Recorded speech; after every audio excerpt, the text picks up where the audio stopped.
कल्याण यार्डात अल्पवयीन मुलीवर अत्याचार झालेल्या मुलीला आणि कुटुंबाला तसेच लोहमार्ग पोलिसांना भेटण्यासाठी विधानसभा उपसभापती नीलम गोरे कल्याणात आल्या होत्या. पीडित मुलीची केस फास्ट ट्रॅक कोर्टात सुनावणी व्हावी याकरता लवकरात लवकर निर्णय लागावा याकरता आम्ही प्रयत्न करू. पीडित मुलीच्या शिक्षणाची जबाबदारी सरकार घेईल. आरोपीला जास्तीत जास्त शिक्षा होईल याकरिता चांगला वकील देऊन सरकार या प्रकरणाकडे लक्ष देईल. कल्याण डोंबिवलीमध्ये यापूर्वी अशा केसेस झालेल्या आहेत. तसेच कल्याण लोहमार्गाच्या आसपास इमारती ज्या आहेत त्या पडीत इमारतीत यापूर्वी अशा घटना घडलेल्या आहेत. त्यामुळे या इमारती रेल्वे प्रशासनाने निष्कासित करून तेथे रेल्वे कर्मचाऱ्यांसाठी किंवा रेल्वेला उपयोगी पडतील असे काहीतरी प्रोजेक्ट निवासस्थान उभे करण्याची आवश्यकता आहे. त्याचप्रमाणे या भागात CCTVची मागणी अनेक वर्षापासून होत आहे, मात्र ती अंमलात आणली जात नाही. त्याकरता CCTV लवकरात लवकर लागावे. तसेच स्थानिक पोलीस व रेल्वे पोलीस यांच्यामध्ये समन्वय असावा, जेणेकरून घटनाचं गांभीर्य लक्षात घेऊन लवकरात लवकर कारवाई होईल व पीडितेला न्याय मिळेल. त्याचप्रमाणे ज्या काही त्रुटी आढळलेल्या आहेत त्यावर सरकारने गांभीर्याने लक्ष द्यावे किंवा रेल्वे प्रशासनाने सुद्धा याबाबत लवकर निर्णय घ्यावा. निर्जन स्थळे पोलीस गस्त वाढवावी पाहिजे व तसेच सुरक्षा देण्यात आली पाहिजे अशी मागणी रेल्वे प्रशासनाकडे व राज्य व केंद्र शासनाकडे आपण करणार असल्याचं मत नीलम गोरे यांनी मांडले. कल्याण ग्रामीणचे आमदार राजेश मोरे तसेच कल्याण जिल्हाध्यक्ष अरविंद मोरे तसेच महिला पदाधिकारी शिवसेनेच्या उपस्थित होत्या. ब्युरो रिपोर्ट, डोंबिवली फास्ट, कल्याण. डोंबिवली परिसरामध्ये मला असं वाटतं अशा अत्याचार घडल्यावरती भेटायला आलेली ही कमीत कमी 15वी किंवा 20वी मुलगी असेल ज्या केसमध्ये मी आलेली आहे. तुम्हाला आठवत असेल तिला टोपण नाव आपण दिलं होतं. जागृती म्हणून एका मुलीला सुद्धा अत्याचार झाल्यावर प्रचंड ऑपरेशन्स 3 सहन करून ती बरी होईपर्यंत कोर्टात केस 2-2.5 वर्ष चालली होती. त्याच्यानंतर इतरही काही केसेस छेडछाडीच्या किंवा अशा झालेल्या आहेत. एक तर आपल्या समाजामध्ये एक हिंसक प्रवृत्ती आहे आणि एखादी अल्पवयीन मुलगी जात असताना तिच्यावरती झडप मारणारी एक ज्याला आपण म्हणू की गुन्हेगारी प्रवृत्ती देखील अनेक ठिकाणी आहे. अत्यंत दुःखदायक, क्लेशदायक आणि निषेधार्ह घटना आहे, त्याच्यात काही शंकाच नाही आहे.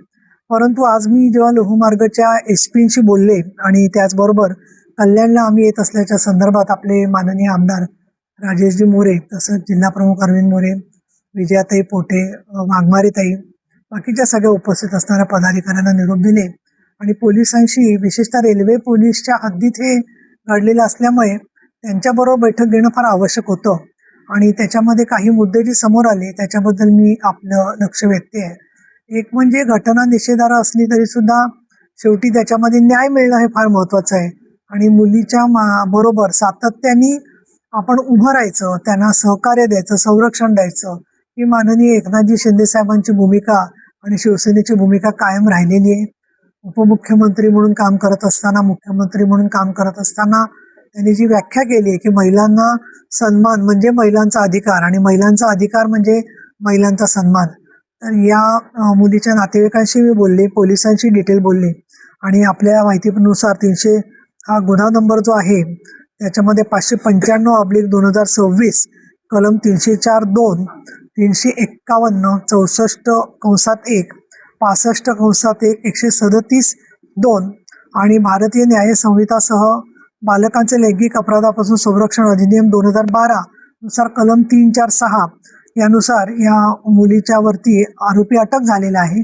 ज्यांनी केलं त्याचं, त्यांनी मोबाईल फोन हिसकावून घेऊन जी तिला दमदाटी केली, दहशत निर्माण केली, त्याच्यामुळे तो अत्याचार करत असताना त्यांनी त्या मुलीला बळाचा वापर केलेला आहे. त्याचबरोबर यामध्ये पोलिसांनी गुन्हे ताबडतोब संबंधित आरोपीच्याबद्दल लवकर आम्ही कोर्टात केस घेऊ असं सुद्धा सांगितलेलं आहे. आपण पाहिलं की नसरापूरच्या केसमध्ये 15 दिवसाच्या आत चार्जशीट दाखल पुणे पोलिसांनी केलेलं आहे. त्याच प्रकारे रेल्वे पोलीस सुद्धा इथे लवकरात लवकर चार्जशीट दाखल करण्याच्या दृष्टिकोनातून वैद्यकीय तपासण्या सुद्धा पुढे गेलेल्या आहेत. DNA टेस्ट, बाकीच्या ब्लड टेस्ट वगैरे याची सुद्धा सॅम्पल्स घेण्यात आलेली आहेत आणि आता त्या मुलीला मानसिक आणखीन वेगवेगळ्या प्रकारांनी दिलासा देण्याची खूप आवश्यकता आहे. तर इथे मी सांगू इच्छिते, मुलीचं शिक्षण पूर्ण होण्याच्या दृष्टीने शिवसेनेच्या आमच्या स्थानिक सगळे पदाधिकारी राजेश मोरे, अरविंद मोरे आणि शिवसेनेने जबाबदारी स्वीकारलेली आहे. त्याचबरोबर कोर्टामध्ये चांगला त्यांना सरकारी वकील मिळावेत या दृष्टिकोनातून सुद्धा आम्ही संबंधित जे आहेत SP त्यांच्याशी सूचना दिलेल्या आहेत. त्याला काही काळ जायला लागेल. पण यासोबत काही माझ्या सूचना होत्या रेल्वेला, ज्या मी 2015-16 पासून म्हणजे सेनगावकर होते, रवींद्र शिसवे होते, तेव्हापासून त्याचा फॉलोअप करते. आणि तो म्हणजे कल्याणच्या रेल्वे स्टेशन जवळ काही पडीक इमारती आहेत बाजूला साईडला, आणि तिथे पूर्वी सुद्धा एका रिक्षावाल्यानी मुलीचा विनयभंग केल्याची घटना झाली होती. त्यावेळेला मी निर्देश दिलेले होते की इथल्या ज्या पडीक इमारती आहेत त्या रिकाम्या असतात, रात्रीच्या वेळेला कोणी तिथे नसतं, तर तिथे एक तर सुरक्षा रक्षक ठेवले पाहिजेत आणि त्या इमारतींचं पुढे काय वासलात लावायची, तर रेल्वेची ती जबाबदारी आहे. तर रेल्वेने त्या पाडून टाकल्या पाहिजेत आणि त्याचा विनियोग लोकांच्यासाठी किंवा रेल्वेच्या उपयोगी गोष्टींसाठी केला पाहिजे. तर आज मला त्यांनी माहिती दिली की 2021 मध्ये मी जे निर्देश दिले होते त्यानुसार काही ठिकाणी त्यांनी भिंत वगैरे करून सुरक्षेची व्यवस्था केलेली आहे. पण आज मी काही निर्देश आणखीन सूचना दिलेल्या आहेत पोलिसांना, आणि त्याच्यात रेल्वेचे RPFच्या पण अधिकारी होत्या, त्यांना सांगितलेलं आहे की ह्याचा जो प्रस्ताव दिलेला असेल तुम्ही या पडीक इमारतींची पुढे वासलात लावण्याच्या संदर्भात आणि तिथे सुरक्षा रक्षक नेमण्याच्या संदर्भात त्याच्यावर काय कार्यवाही झाली ते तुम्ही मला कळवा, हे एक सांगितलेलं आहे. दुसरं, रेल्वे पोलीस आणखीन आपले स्थानिक पोलीस यांचा समन्वय वाढण्याच्या दृष्टीने CP रेल्वे पोलीस यांना सांगितलेलं आहे की पूर्णपणे पॅरलली समांतर असं पोलीस स्टेशन आणि रेल्वे पोलीस, कारण रेल्वेच्या हद्दीत गुन्हा झाला की तो गुन्हेगार किंवा आरोपी पळून जातो आणि तो मग शहराच्या हद्दीत येतो. मग त्याच्या पाठीमागे धावायला पोलीस नसतील तर तो उड्या मारून पळत जातो. नेहमीच त्याचे ते ठरलेले मार्ग आहेत. ठराविक सिग्नल पाशी गाडी स्लो होते, तिथे गाडीत महिलांच्या काही वेळेला गुन्हेगार उड्या मारतात, त्यांना त्रास देतात. तर या सगळ्या पार्श्वभूमीवरती यार्डांमध्ये सुद्धा सर्च लाईट आणखीन CCTV फार आवश्यक आहे, कारण CCTVचा प्रस्ताव दिलेला आहे असं आम्हाला रेल्वे पोलिसांनी सांगितलं, परंतु अजून त्याची अंमलबजावणी झालेली नाहीये. आणि जे यार्ड रिकामे पडलेले असतात तिथे सुद्धा सर्च लाईट आणि CCTVची व्यवस्था असली पाहिजे. यामध्ये आरोपीला अधिकाधिक म्हणजे खरं तर फाशीची शिक्षाच योग्य आहे, पण प्रत्यक्षामध्ये त्याची अंमलबजावणी होण्यासाठी सगळीच मागणी करतात आणि सरकारी सांगतं की फास्ट ट्रॅक आम्ही करणार आहोत. परंतु केंद्र सरकार आणि राज्य सरकारच्या माध्यमातून महाराष्ट्रामध्ये पॉक्सोची 140 कोर्ट करावीत अशा प्रकारचे त्यांनी सूचना आणून प्रस्ताव मान्य झाला होता. तो निधी देखील केंद्र सरकारकडून मिळालेला आहे आणि राज्य सरकारने त्या 140 कोर्टांना मान्यता द्यायची आणि सगळे न्यायाधीश पुरवायचं काम जे आहे ते विधी आणि न्याय विभाग आणि न्याय संस्था यांनी करायचं असं ठरलं होतं. प्रत्यक्षात त्यातली फक्त 38 कोर्ट प्रत्यक्षात आलेली आहेत. म्हणजे उरलेली कोर्ट जोपर्यंत येत नाही तोपर्यंत केसेसला विलंब लागणार हे स्पष्ट आहे. माननीय देवेंद्रजी फडणवीस, माननीय एकनाथ शिंदे, माननीय सुनेत्रा पवार या सगळ्यांच्याकडे मी लेखी निवेदन देऊन मागणी केलेली आहे. त्यांनी पण पाठपुरावा केलेला आहे, परंतु अजून न्यायाधीशांच्या नियुक्ती आणि त्याला लागणाऱ्या पायाभूत सुविधा या नसल्यामुळे या कोर्ट फार मोठ्या प्रमाणात मधल्या कोविडच्या काळात लेट झालेला आहे. त्यामुळे 19 साली जी कोर्ट व्हायला पाहिजे होती 140, त्यातली आता फक्त 38 कोर्ट 26 सालापर्यंत झालेली आहेत. तर प्रत्येक केसमध्ये पॉक्सोचं फास्ट ट्रॅक करायचं ही मागणी होण्यापेक्षा पॉक्सोची कोर्ट जर का प्रत्येक जिल्ह्यात 2-2, 3-3 ठिकाणी असतील तर लवकर न्याय मिळू शकेल, हे आवश्यक मला वाटतंय आणि आम्ही अतिशय गांभीर्याने घेतलेलं आहे. अनेक वेळेला लोक येऊन मागणी करतात की याच्यामध्ये एन्काउंटर झाले पाहिजेत, परंतु असे एन्काउंटर ठरवून करणं अशी आपल्या घटनेच्या चौकटीतली भूमिका असू शकत नाही.